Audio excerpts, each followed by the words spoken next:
Hey internet, Eric here. Happy Friday the 13th. Well, you know, it's probably after that. It's probably Saturday the 14th. It's almost 11 o'clock right now. But you know what? Happy Friday the 13th anyway. Anyone knows me, I'm a huge fan of the Friday the 13th series, Jason Voorhees in general.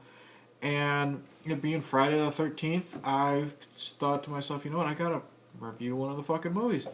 And I didn't know which one to do because if you've seen my past videos, go check them out. I've talked about Jason Goes to Hell, which is part 9. I've talked about part 5. I've talked about the original.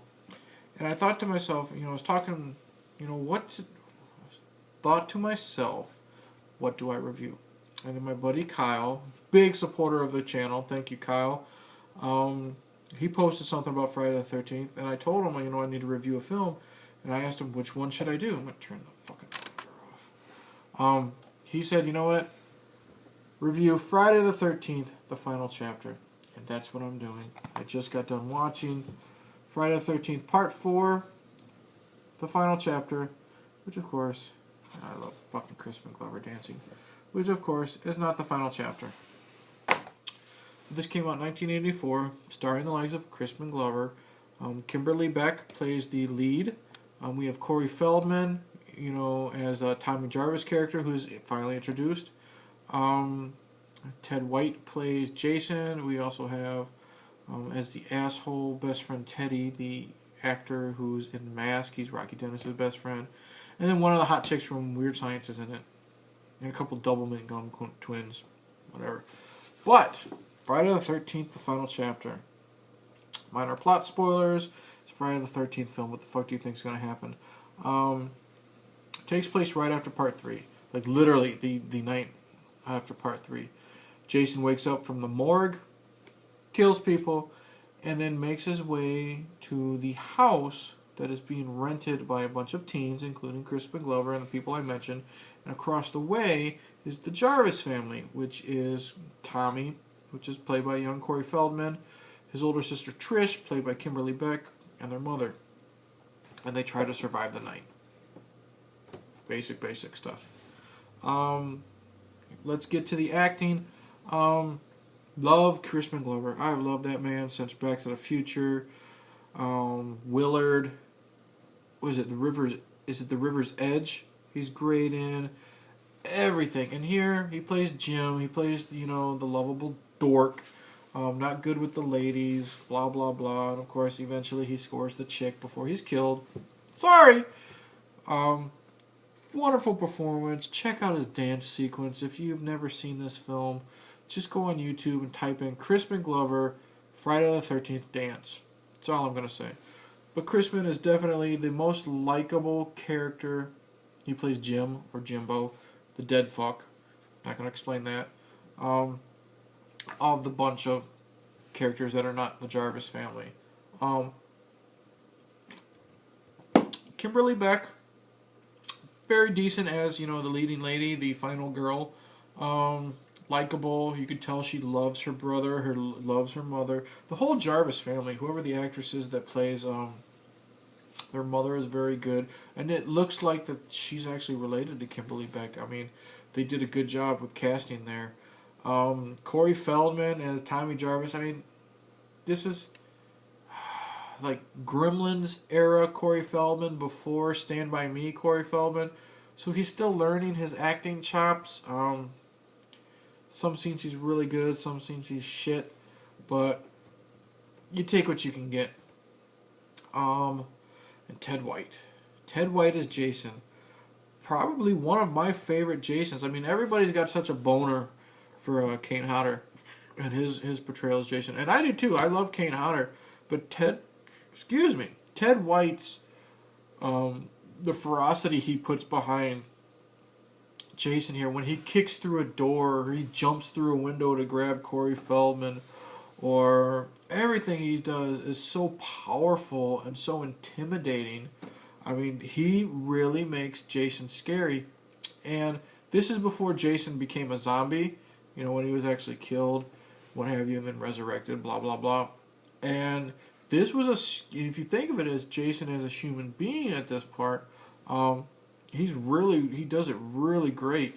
Like I said, very scary, methodical, smart because Jason kills some characters and then he hides their bodies, props them up like in a doorway. So like as Trish is trying to run away, she's blocked by the dead body of one person, and as she like scoots around that person, Ted White, as Jason walks by that person, literally grabs him and forces him down. You see like the skin rip from like he got him bolted to the doorway.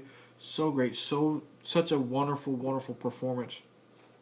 And I think a lot of the performance by Ted White is because he had such a miserable time on this set.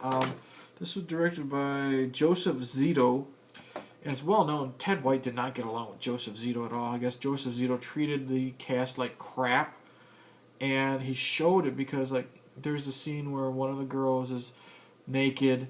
Yeah, they really upped the nudity factor here big time, which is good. Yeah, female and male nudity, whatever you're into, and ups it big time. And there's one of the characters, the female, is butt ass naked, and she swims out into the lake and gets in a raft. And I guess she's, it's fucking midnight, it's cold as hell, and I guess this actress is, getting hypothermia at the time, and she can't continue. And Joseph Zito is being a dick and telling her she's got to do what she's got to do. And Ted White basically threatened to walk off the set or, have this girl pulled off, out of the scene. I mean, Joseph Zito and Ted White clashed so much. Ted White hated Corey Feldman, thought Corey Feldman was a piece of shit, little annoying little punk kid.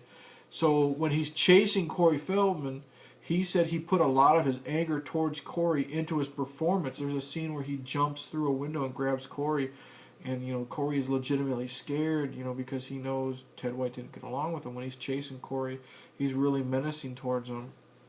So that helped the performance and made Jason more scary and intimidating here.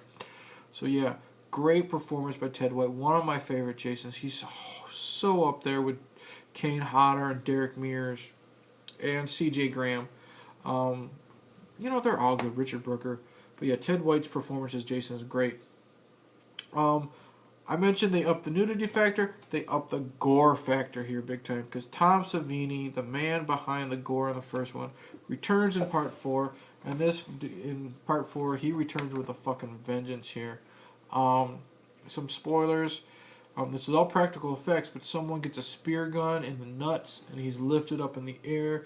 We get impalement, stabbings in the back of the head, stabbings through the neck. Oh my god, meat cleavers to the head, corkscrews through the hand. Oh god, lots of blood and guts, and it's done well, and it's done great. A lot of holy shit moments, blood flowing, and then when Tom Savini, he takes this because he's going to, he's told he's going to be the one to finally kill Jason, because he's the one that created Jason. He did the makeup effects in the first one. So when Jason is taken out, man, he's taken out. I will not spoil this, but I'm saying it's slow, methodical, it's cringeworthy, it's gross as hell, and it's cool as hell. I love the way Jason is taken out in this film. What else? The directing, actually, for Joseph Zito, from what I hear, being an asshole, his directing is really well done. I love how it starts off. Like I said, we get the usual recap of the first 3 films, and after that recap is done, we get an overhead shot of a helicopter. And because part 3 was at a farm, we get an overhead shot of a helicopter, and the searchlights are on the farm, and we see Jason's body. I mean, it's just really well done, really cool. There's a scene where Jason grabs somebody and throws her out a second-story window. But when he grabs her and throws her, the throw is in slow motion to Harry Manfredini's score. She flies out the window, slow motion. You see Jason just go like this, and like the force behind his throw is shown, and then she crash lands on the top of this car in slow motion, and the windows explode, and it's so well done. I love that scene. One of my favorite scenes. Yeah, definitely one of the best entries into the series, and it's great. A lot of the characters are throwaways. Crispin Glover's really likable, and you got two assholes here. You got Ted, who I mentioned. He's Crispin Glover's friend. He's played by the actor who plays Rocky Dennis's best friend in Mask. He's this big asshole. He's always giving Crispin Glover shit because he got bad luck with the ladies. And you're waiting and waiting and waiting for this anticipation. And finally, when this fucker gets it, you're just like, yes, finally. And he gets it in a really cool death. So that's really good. I love it when asshole characters in movies like this get it. And he gets it good. And, because since he's very unlikable, you're just like, yes, finally, fucker's dead. But the biggest asshole in this film is Axel. And Axel is the morgue attendant. We meet him in the very beginning. And we know he's an asshole because as Jason's body is taken to the morgue, he's talking to, the cops or whatever that are delivering Jason's body. And they're talking to Axel, and he says, oh yeah, we got another female back there, from one of the victims. She's a cute girl. She still is cute. All it takes is, go back there and blah, blah, blah. Like, wow, this piece of shit in front of these cops is talking about fucking necrophilia. And then we see him in the background. He's watching these 80s aerobics videos, getting off on that, trying to mac on the nurses. So when he finally gets it, spoilers, with a hacksaw to the neck and a twist of his head, man, again, Tom Savini's effects, so great, so over the top, it's so visceral and bloody for 1984. Definitely, probably my highlight kill. And you know what? It couldn't come to a better asshole in Axel, this guy. Yeah. Oh God, what else is there? And like I said, the Jarvis family is very likable. That's what I liked about this. They were a very loving, close family. There's a scene where Corey Feldman looks across the way and he sees one of the girls undressing, and of course, Corey Feldman at this time, Tommy Jarvis, whatever.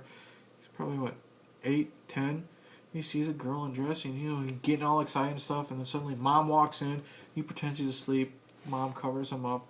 She looks across the way and she sees the naked girl, and then she gives kind of a smile and a smirk, knowing that Tommy was looking at her. Covers him up with the blankets and walk away. It's very sweet, very believable. Very good performance. All around, I love the Jarvis family. In the end, I like Kimberly Beck's performance when she's trying to protect Tommy. Trying to get him out of the house. Oh, there's another character. And what I like is when movies in a series, especially something like Part 4, pays homage to a past movie. Not just by, the recap that we have in the beginning, but Tommy and Trish meet a character named Rob. And Rob is looking for Jason because he believes Jason murdered his sister Sandra. Sandra was one of the victims from Part 2. So, as much as Rob is just, another victim, it's really cool seeing nods to past movies and having them connect. Because the Friday the 13th films are known for their continuity fuck-ups, but I really enjoy how there was a nod back to Part 2. And Sandra was a likable character too, so it's really cool that it's the brother of a likable character wanting to get revenge on Jason. So in the end, Friday the 13th, the not final chapter. I mean, come on, Friday the 13th, the final chapter was Part 4. They had Jason Goes to Hell. The final Friday is Part 9. They still had Jason X, for Freddy vs. Jason, and the remake. But still, regardless, Friday the 13th, the final chapter, definitely up in maybe my top 3 of the series due to likable characters for the most part, fantastic special effects by Tom Savini. The man back then was king. Ted White's performance as Jason, great, intimidating, scary, methodical. Yes, loved it. He's, like I said, he's up there probably with Kane Hodder and Derek Mears as my favorite Jason. Definitely. If you want to watch a film in this series, watch Part 1 and then watch Part 4, because you get the recap in the very beginning, and then you get hit in the face with this. so well. So yeah, definitely check out Friday the 13th, the final chapter, 1984, directed by asshole Joseph Zito. So that's it. My review of Friday the 13th, the final chapter, is over. Thank you for watching. Thank you for subscribing. If you just subscribed to my channel, check out my older stuff, my other Friday the 13th film reviews. I got a couple other horror movie reviews. I've talked about Critters and Nightmare on Elm Street Part 2, Halloween 3. Just go check out my shit. You like what you see? Tell your mom, tell your wife, tell your boyfriend, tell your dog. I don't care. Subscribe to my channel, like my videos, watch my videos, share my videos. Give me any suggestions you want, and I'll see if I can review them. So, in the end, cheers, and whatever you do, don't be a dead fuck.